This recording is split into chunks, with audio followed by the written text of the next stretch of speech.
Hi, in this video I'm going to talk about the event that caught my attention in the timeline, which I think has been one of the most important, and I mean the Second World War. World War I was called the War to End All Wars. It was actually World War II that came closest to that ideal.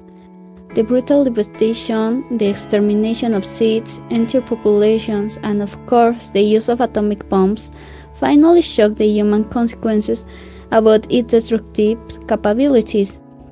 Since the creation of the United Nations and the Bretton Woods systems, weapons have been gradually replaced by diplomacy, human rights, and the promotion of economic and social development. Remembering and putting in context the great epic that was the Second World War is an act not so much historical, but of conscience. We must be careful that this never happens again because, as Albert Einstein said, I don't know how the Third World War is going to be fought, but I can assure you that the fourth is going to be stoned. And three lessons at least we should learn from World War II. The first, it's not impossible that, given certain circumstances, the greatest power of the moment make the decision to engage in a warlike conflict of dimensions never before seen up to that point in history, despite the material and human damage that they know they are going to do, have to suffer.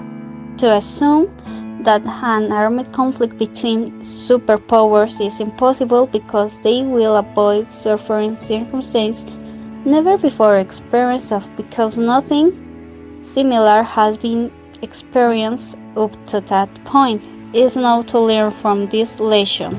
The second, once the spiral of violence is activated, the human being can show a capacity for destruction and death that is unimaginable in times of peace.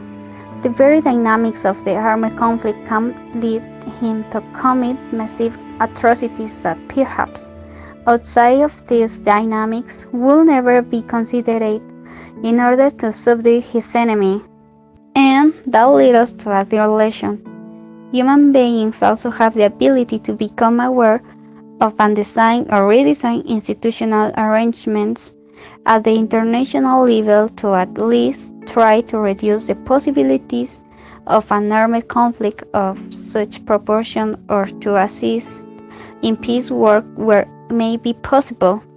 The founding of the United Nations is also a product not only of that warlike conflict, but of the awareness that we must do more prevent alliance, threats, and other perceived dynamics for threatening us to bring out the worst in ourselves.